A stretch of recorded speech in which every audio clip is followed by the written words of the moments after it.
people just getting into farming like us, it's hard to get your head around that you would, in 30 years, maybe be showing people on your farm, we planted these trees. So I guess there's that saying like, when's the best time to plant a tree?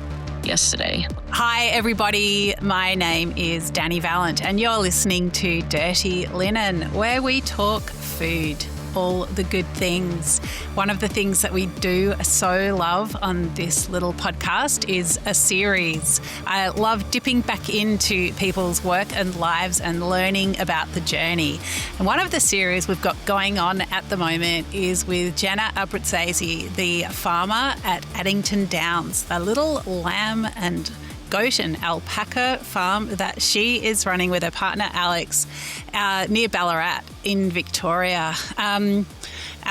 Jenna, welcome back to Dirty Linen. Good afternoon on this rainy day. Well, it's winter, so we've got to love the weather. Something really big has happened since we last chatted on this podcast, which is that I have eaten your produce. Yes, you got a delivery.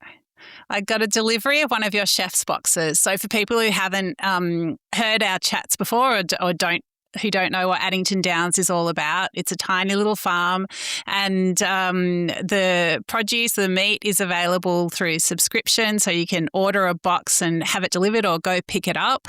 And I ordered one of the chef's cuts boxes, and Jenna herself delivered it to my door, and I ate some of it straight away and put some in the freezer. And it's been a bloody privilege to feel so connected to my meat. What is it like from your perspective? It's pretty nerve-wracking because it was only our second round of boxes. And although the feedback from the first boxes was good, half of those people had been following along for a while and they were fully invested, and I'm not sure, I feel like maybe I could have served them up anything and they would have thought that it was good. But, I really wanted to get proper feedback. And so, this time round, I think that there are a few things I want to do. I just want to keep refining, basically. I just don't want to get too ahead of ourselves, and I just want to make sure that we keep getting better at what we're doing, keep reflecting and trying to get the best results, I guess, out of the situation that we've created, which is no waste and making sure every animal is honoured.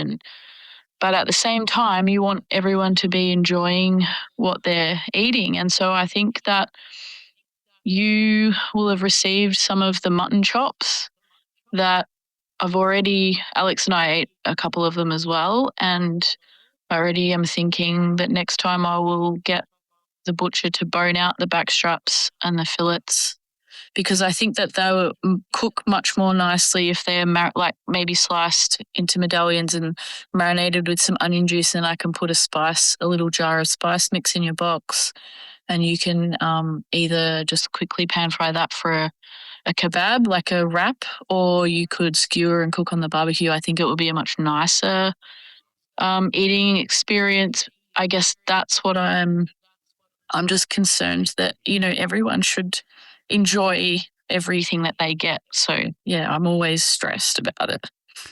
Yeah, I really hear that small producer, that artisan in you that is always striving and never quite satisfied with what you're putting up. I think of my local baker, Mariasha Werdiger, who's got Zelda Bakery, which is great, but tell her that something's good and she'll tell you what's wrong with it. So it's I think artisan bakers and small farmers maybe have a lot in common, where it's always about the next bake. But I suppose it's such a different timeline for meat, where you have to grow the animal. There's a lot that goes into it, a lot of variables. I mean, as there is with bread.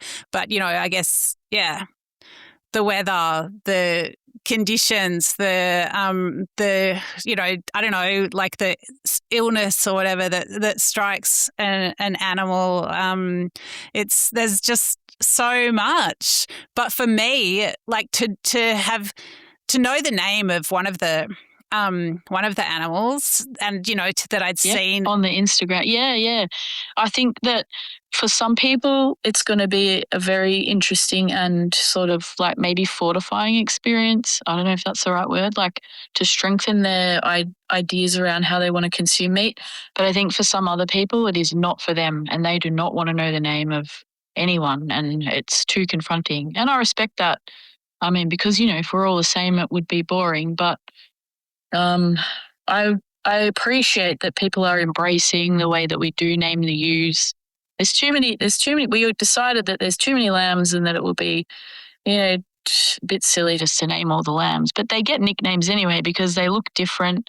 There's a grey boy, and there's Barb's girl, and there's my little Palone that I'm in love with. That I'm not going to be able to keep her. So there's connection anyway, regardless of whether you want to name them or not. So, yeah. For sure. And I mean, is it wrong to love an animal and then kill it for food?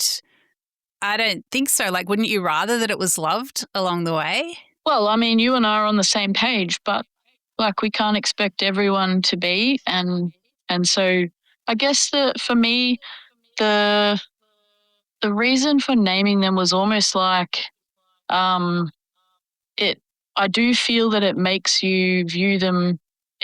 I don't think it humanizes them, because we have a very clear, sort of boundary of like, they are livestock. It's not like they're in our house. Well, I mean, those 3 lambs at Christmas time were, but that was a serious situation.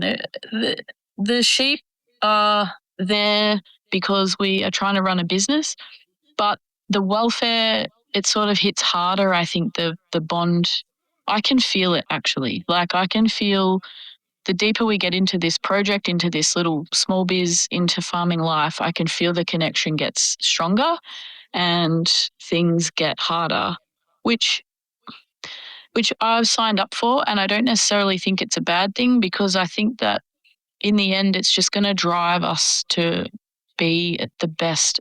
I mean, it's really no different to being a chef and being in the kitchen. You just want to do your best, and you want to put your best foot forward every time.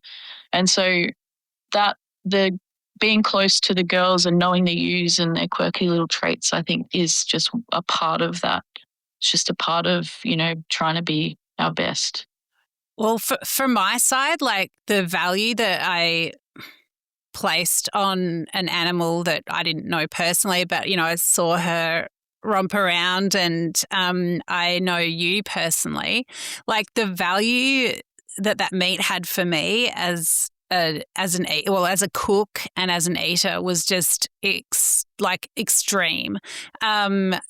Like there was that meat was going to get really looked after to my very best ability, and I was going to gnaw every single skerrick from the bone. It was there was a real gravity to it. It really felt like I was much closer to the enormity of taking a life so that I could have that nourishment. And I want to feel like that when I'm eating meat. I don't want to eat meat carelessly or thoughtlessly or without having, at the very least, an awareness of the life that's been taken for me. I mean, you are invested financially because you bought a box, but it does sound very much like you're emotionally invested in any meat you eat. But it just so happens that this meat, we get to talk about it. You get to learn how we farm. There are other people that are exactly the same who have, they come to me and say, or they'll message and say, oh, last night we had people over and we had the goat leg and it was amazing. And they have seen the videos of him when he was here alive. And I was worried about that. Like when it got closer to going to Abs for the second time, I said to Alex, should I keep posting lamb videos? Like, I don't know what's the right or wrong thing to do is or how it's going to make people feel. And she said, you do whatever you want. Like, the people are going to order, and then they might not order again. And then there's going to be new people that, want a box. So we just have to work out who are our people. It will just be a bit fluid. It will always be a bit like that. And, Megan, my ex-business partner, she's always been very good for that. Like, you can't please everyone. Some people will just love you one day and the next day they move on. So I try not to think about what I should be doing anymore. But yeah, the posting of the alive lambs, and then, next week they might be in a box. That's what you're going to see, I guess, if you follow along. Yeah. But yeah, the feedback of the connection, like, people generally are like, yes, that's what we are loving. And also, you don't have to watch. You don't have to watch it. Yeah, that's true. If you just want to enjoy the eating part and know that this lamb has been farmed in a certain way and, cared for in a certain way, you can just know that. You don't have to look at it. Yeah. That's right, yeah. Jenna, what else is big for you at the moment? Well, the weather, because I think after this event finishes, we might have 60 mils, which is incredible. That's awesome. It's not too cold yet. I mean, it has gone cold, but there's still a little bit of growth left. I think the soil here is still warm enough for us to get a little bit more. But it is I am a bit concerned about how many bodies we have and rotating carefully and rotating paddocks and making sure that we have enough feed. And that's simply because we've bought quite a few sheep to start off with the idea that we would cull hard at the beginning to refine the flock. And so we're carrying a couple too many sort of old girls that I imagine in the spring there'll be a few more Chef's Cuts boxes this round in the spring, because it's sort of evident out there now that there's a couple of old girls that have not, I don't think that they're pregnant. So, last time we spoke, I think we were talking about joining, and all the girls have been put to their rams, because we have a specific, because we run 2 different heritage breeds. That's, I guess, we're trying to do a lot here. We're trying to preserve 2 rare breeds, and also cross them at the same time to get a little bit of a hybrid, which it means logistics is tricky. So there's 3 rams now. But I definitely think that Sigrid is not pregnant because she's showing signs of coming on heat and wanting to go back to the rams, or even just the behavior of the girls towards each other. You can tell that someone's on and they are a bit, I don't know, I guess they're horny, right? Like, and everyone sort of knows about it. So I think, there'll be some hard decisions to make come the springtime. And yeah, there's just a endless list of jobs basically that I think will be forever, not unlike the restaurant. So yeah, you just get through what you can get through today, and then it goes on tomorrow's list. How are you learning all this stuff? And how long ago did you start calling weather an event? Well, this, I don't know, I guess it's very important, like, it's integral to what we're doing. And if you don't get the rain, you can't grow the feed, the pasture won't grow, the grass won't grow. So then you have to buy the hay, and that costs money. And every time you have to spend money, it's like eating into what you're going to make off each head of lamb. And so it's the same as food costs for me. It's very much calculated like a food cost. And the weather, you must learn about it. Otherwise, you can't make informed decisions, semi-informed decisions. But grounded. So firstly, I work at Brooklands Free Range Farms in Blampede, and they produce Berkshire pork and British white beef. And I started working there almost 3 years ago now, and that's where I approached them. I actually thought about the other day why I approached them to start volunteering there initially before I became a worker was because I had applied for, I think it was Cert 3 in Ag at Federation TAFE when we moved because they had made that course free. And I thought, oh, that's a way that I can just do a course and get an awesome certificate under my belt and be introduced into farming. But, they never went ahead with it because they didn't have enough enrollments. And then the second year came around, I was like, emailed them and no one was really knowing what was happening. I thought, bugger this. I'll just find a way to make my own TAFE because we can't wait around, and they probably are not really going to be teaching much regenerative anyway. It was the course, the curriculum was very conventional.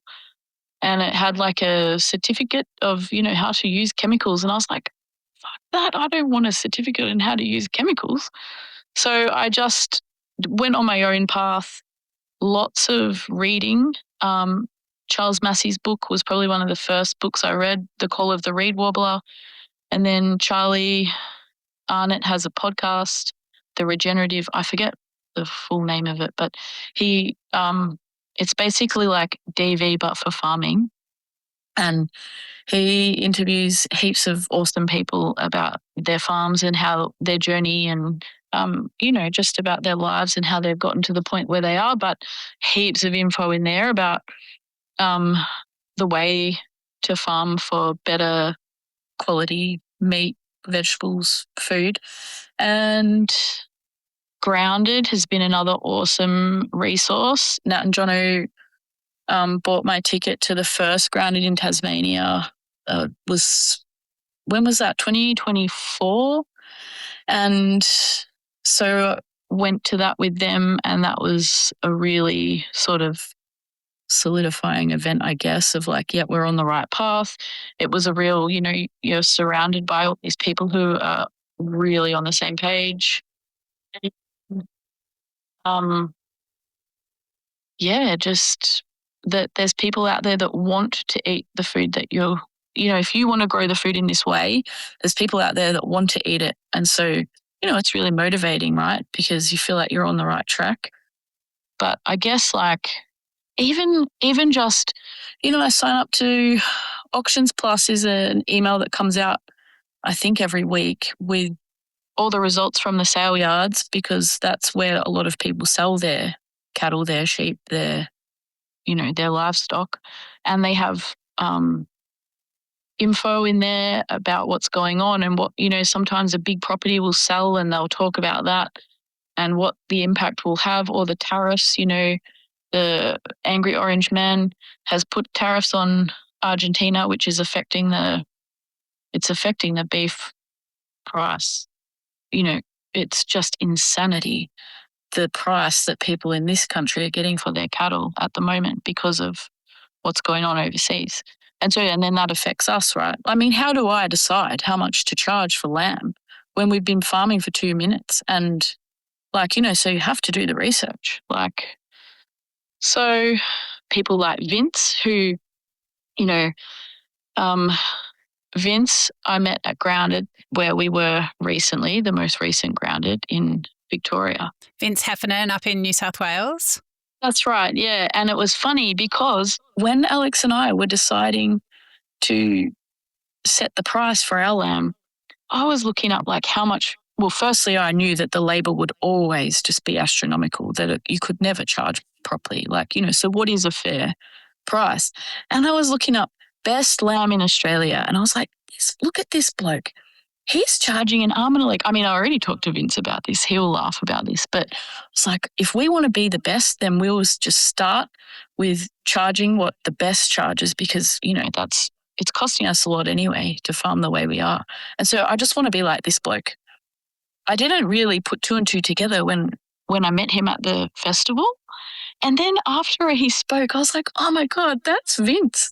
Anyway, he's a really lovely guy, and he was so generous with his, with the conversation and with his time. And we emailed a little bit now. And so I feel like there's loads of people out there that, you can read the theory, you can read the textbooks or listen to podcasts or watch the YouTube, but there's lots of older people that have been doing it for 20, 30 years that have heaps of knowledge and heaps of wisdom. And I love talking to those people because, they have the real life sort of business experience as well of selling, small producers selling to smaller markets and trying to disrupt things. And so you get their experience. Oh yeah, when we first started, it was tricky because of this. And yeah, so you can't really read that anywhere. You got to talk to people. Amazing. Yeah, I chatted to Vince at Grounded. Look out for him on an upcoming episode of the Producers podcast. I believe he's at Carriage Works Farmers Market in Sydney once a month. So people up in Sydney can also look out for him there and have a good old lamb chat with Vince because he's up for it. Jenna, I thought Grounded was amazing. I spoke about it quite a lot on the Stephen Nairn podcast. So if anyone wants to hear my reflections there, that's just a couple of weeks back. I suppose my big takeaway, well, not my takeaway from Grounded, from what I learnt there, but my big question was what happens next? Like, I think there was a lot of like-minded people on a beautiful regenerative farm, multi-generation, where everybody seemed to be, I guess working on their own projects, whether it was, I don't know, carbon calculations or pasture management or, I don't know, breeding, water, whatever it was. And there was so much learning and knowledge exchange, but then and a lot of affirmation, I reckon. But then what happens? Like, what's your reflection on how those talk fests filter out into the real world? Well, so something that wasn't touched on at the festival was processing animals, which I can understand why, because it's been flogged to death, basically. Sorry for maybe that's not the right phrase, but the very first Grounded in Tasmania, there was lots of talk about processing and abattoirs, and that year was when a lot of small producers lost access because big abattoirs brought in minimum numbers for killing, or they were even just totally removing the ability for a service kill, which is where you take your animal to the abattoir and it gets slaughtered, and then you get your animal back. Whereas most abattoirs are either butchers or sale yards or processing their own big mobs. So it's a lot more labour to process these small little pens of boutique farmers' animals. So everyone's trying to streamline because everything costs a fortune, labour, whatever. So we understand that. Everyone understands that there's a problem and, solutions are in the works because the Food Sovereignty Alliance did very, very hard work to get the legislation through for small micro-abs to be built on farms, which is happening now. And I think that things take time, and that's where, things, I guess they might go quiet for a while because there's people just being basically busy beavers, right? Trying to just get all the paperwork through or get the funding through or get investors or, those things take time. They take a lot of networking and a lot of talking to different people. So I think that the festival happening every year is very good. And I think maybe this year the focus was on, maybe this sounds a bit silly. If I say the focus was on trees, that might sound funny to some people, but that the area where the farm was or is known for forestry, and there are a lot of people in that area where forestry is either their business or they're part of it in some way, and so it's quite appropriate that there was a focus on trees and milling and timber and agroforestry and this sort of thing. You know, that's not going to be the focus if next time it's in Queensland, like that. Well, you know what I mean. So I think that every year there'll be a different focus that suits some people and it might not suit others. I'm sure that people went this year and thought, I didn't get as much out of it as I did, you know, last year or the year before, blah, blah, blah, right? So, but the point is that there's a time, a few days where everyone can get together and exchange knowledge and share, and it all gets recorded so you can look back on it.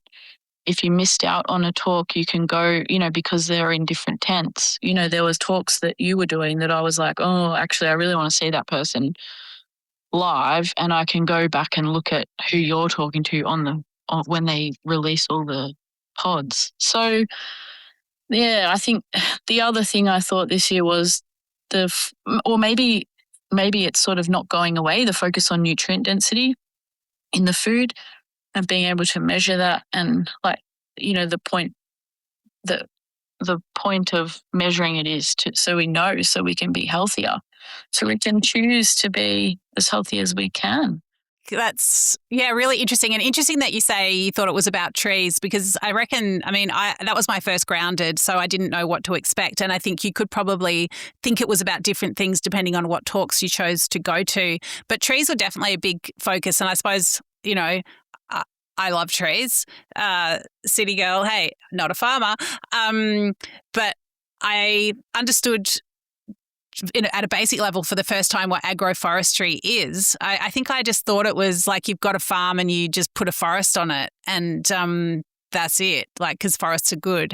But I didn't actually understand that you then mill the timber, or, you know, cut the trees down and mill the timber and you get another income stream from that, but also that it's about carbon capture, because trees at a certain point have stored as much carbon as they're going to, or it's only going to go up very slowly. So it's actually better to cut them down, use the timber, sell it, get some money and plant more trees, because they will, as they grow in those early years, they absorb, if absorb is the right word, more carbon than they will when they're big grown-ups. So that was actually quite a revelation for me. And it was the kind of thing that to see it in situ and have people who are experts in it explain it, it really landed for me.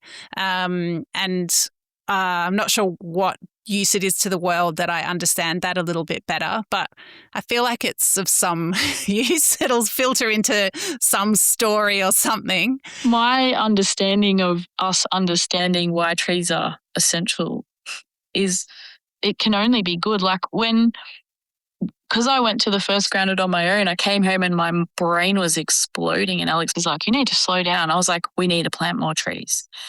She's like, so what are the main things you took away from that? And I was like, planting trees is basically, if you want to say one sentence, you want to, you know, boil it all down into one sentence, we need to plant more trees. And we were joking in the car on the way home from this one, because she's like, oh, guess what? We need to plant more trees. And it's not that simple, right?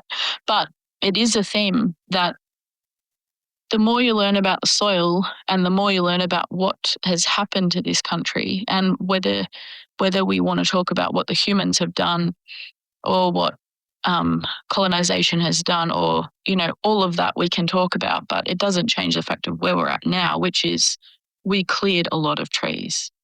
And if you just graze land, the soil becomes very bacteria dominant, and the fungi, because we've chopped all the trees down, it becomes out of balance, basically. So by planting more trees, we're bringing more fungi back into the soil. I mean, this is a very basic, you know, like, I'm not a soil biologist, but that is what I have understood from why we should plant more trees. And just even from what we've done on our place, which is absolutely nothing compared to what other people do, it does make a difference. You know, just planting some bushes up the end of our property where we consciously fenced off a 5 metre deep strip, so that we would never have a fence line boundary with a neighbour, so that if they had livestock, our livestock would never be able to nose through the fence, and that it was just a way to really make our place really closed, and then we could plant that out. We called it the bird highway because we want to try and make our whole place basically like one big triangle of boundary trees so that no bird really ever has to leave. I mean, that's just romantic. Of course they will leave, but we can try to make it so that it's a beautiful sanctuary for, you know, heaps of biodiversity and animals and wildlife and whatever. But planting out different trees in there and seeing how well they do, and then we grazed it with the sheep. Like, you know, we just grazed it very quickly, and which is like, you know, fertilizing that strip. And the trees look amazing. It's just so motivating. You know, you just chip away and do little things. You talk to people and they're like, oh yeah, we planted 80,000 trees on our land. And I'm like, holy hell, we only planted 40 trees. Like, and we're like so excited about that. But it's all relative, right? I mean, they have thousands of acres. We just have our little patch. But I think, you know, that, you know, you talk to the people that hosted Grounded. And I mean, we were looking at trees that were 30, you know, when we went on the tour, trees that they planted 30 years ago. I mean, people just getting into farming like us, it's hard to grasp that. It's hard to get your head around that you would in 30 years maybe be showing people on your farm, we planted these trees. So I guess there's that saying like, you know, when's the best time to plant a tree? Yesterday. Like, yeah. So I just wouldn't have called myself a tree hugger before, you know, I wouldn't, or even an animal lover. Like all these labels, I never really thought they would apply to me. But it's true, I'm becoming like a crazy animal loving, tree hugging person. Yeah. I love it. So I've got something exciting in my very near future, which is having some fettuccine with a mutton ragu. I see. I braised your mutton shanks and neck all day yesterday. Very simple braise with just some carrot and celery and onion and garlic and a bay leaf, some of your chicken stock and some peppercorns and a little splash of Pinot Noir. And no, aren't you supposed to only cook with wine that you're happy to drink? So. Yeah, but, you know, it's good to have rules. So I cooked it, I think, for 4 hours, and I thought, I reckon it could go longer. And after 5 hours, it was bloody amazing.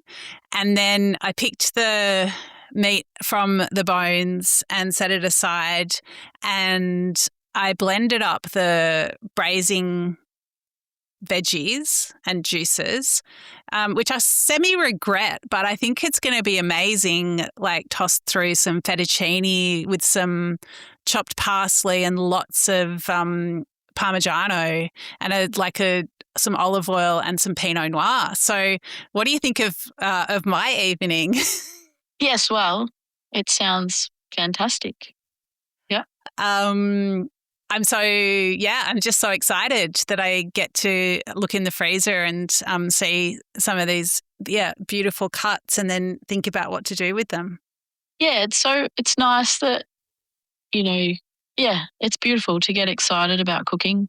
That I think that, you know, people miss that now. They're so busy, but that's life. Food is life.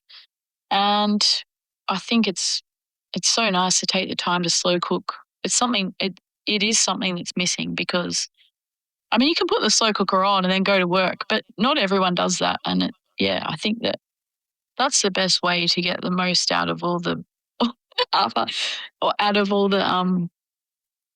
the secondary cuts. Yeah. Yeah, beautiful. Well, thank you so much for letting me do that tonight. Oh, thanks for getting a box. All right. Well, Jenna, we will catch up again soon. Sounds good. Thanks so much for having us along on this journey. Thanks, Dani. Enjoy your dinner. I will. This is Dirty Linen. I'm Dani Valent. We bring you untold stories from the food world. Real, raw, unafraid, hopeful. We're driven by a belief that food provides endless opportunities for learning, connecting, and creating the world we want to live in. Delicious, open-hearted, meaningful. If you know a story that needs telling, get in touch. Write to dirtylinen@deepintheweeds.com.au. Thank you for listening. This is a Deep in the Weeds production.